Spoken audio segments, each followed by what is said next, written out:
It's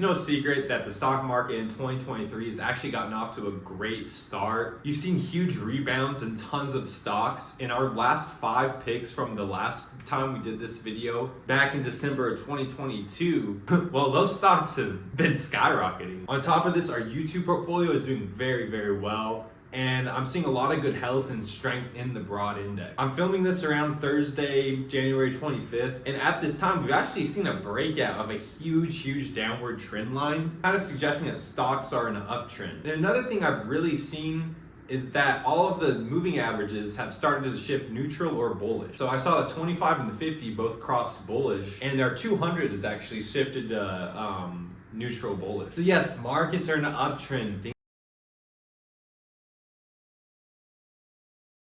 I give you guys a gestalt thesis, and I just really recommend you guys throw these on your watch list. Let's talk about Paramount stock. So I know that Warner Brothers Discovery, one of our picks from back in December, the last time we did a video like Warner Brothers Discovery has been on a tear since, and also what's been doing quite well has been Paramount. Now, when I look at these two businesses, they're very similar because they're kind of the same arbitrage play. I mentioned back in my last video about Bill Hwang. Bill Hwang was a billionaire family office investor, and he levered with a ton of banks on these media companies like Paramount, like the Warner Brothers Discovery, who at the time was just Discovery Company. This was actually before the merger. And he levered up these stocks and brought them to like all-time highs. And then, I mean, his portfolio blew up. He was over-levered. That stuff had to start selling off in block. And I believe that a lot of that capitulation out of those stocks wasn't just Bill Hwang having to sell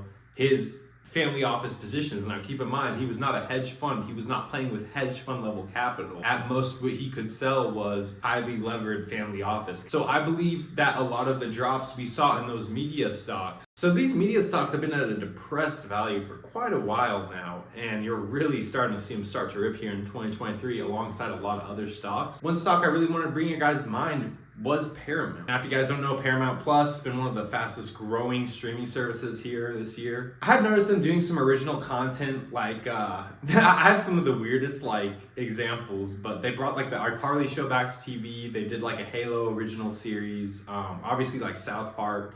They've been all over. One of the things I really liked about this company was they're still not afraid to make blockbuster films. You saw that Top Gun Maverick film did quite well in the box office and got really good reviews. Another thing about Paramount stock is it's actually recently purchased and owned by Warren Buffett and the Berkshire Hathaway company. I personally look at Paramount as a pretty easy 2x from here.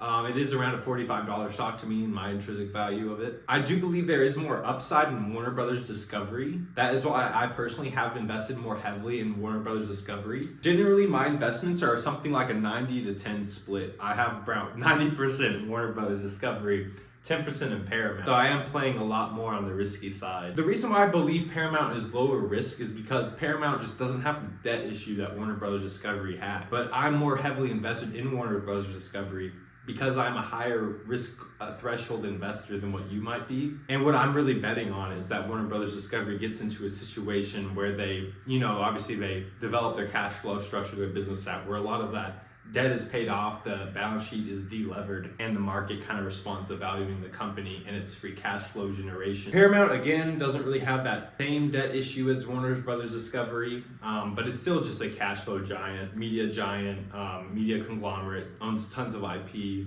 I think it's a pretty good 2x from here. Again, a lot of stocks that kind of like shot up recently, so I am a little like cautious and cognizant. Definitely throw this one on your watch list. I really like picking up shares below $20 kind of recently, so hopefully it does kind of return to lower price, but we'll see. I just kind of let the market do what it does. If it wants to go off to the moon, great, because at least I'm a shareholder in a lot of great businesses already. So if it wants to do that tomorrow and all the days thereafter, it can. If it does want to go back down, maybe the SPY goes to 380, 360, which I do think could certainly happen again, then that's when I'll be right there to buy stocks like Paramount. Our next stock is BioNTech. This is a pharmaceutical biotechnology type company. coming out of Germany. They do a lot of mRNA research with mRNA technologies. They were behind the antibody that went into the Pfizer from CV-19. And they profited very heavily off of that. And they, obviously arranged a great.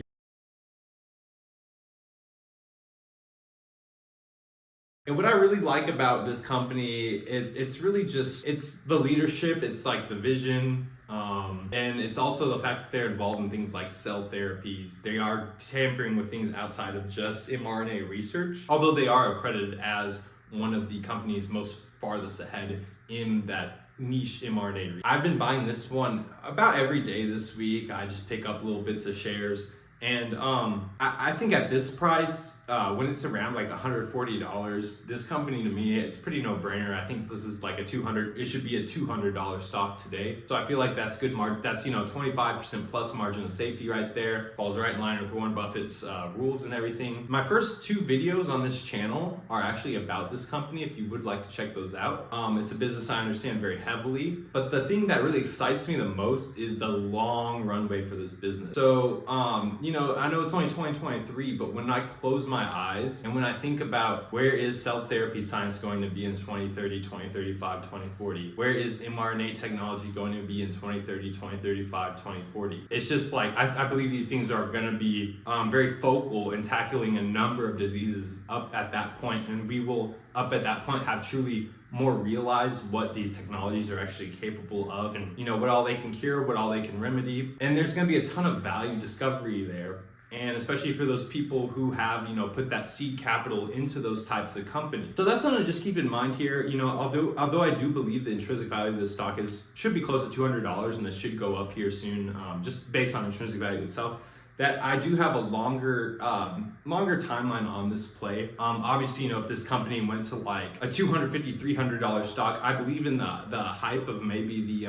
Moderna and the BioNTech stock. I think BioNTech got around like a $350 stock or a $400 stock at that time. Obviously, I would be taking some profits if something like that happened. One of the things I really do note is when the CV-19 numbers do flare up, that's when these stocks start to go on like especially ludicrous bull runs. So that is a possibility that it could just go on one of those crazy price changes, not so much reflected on the fundamentals of the business. Of course, I'd be taking profits if something like that happens, but I do have that in my mental that this business will be, or could be, very certainly something special, by 2030, 2035, 2040.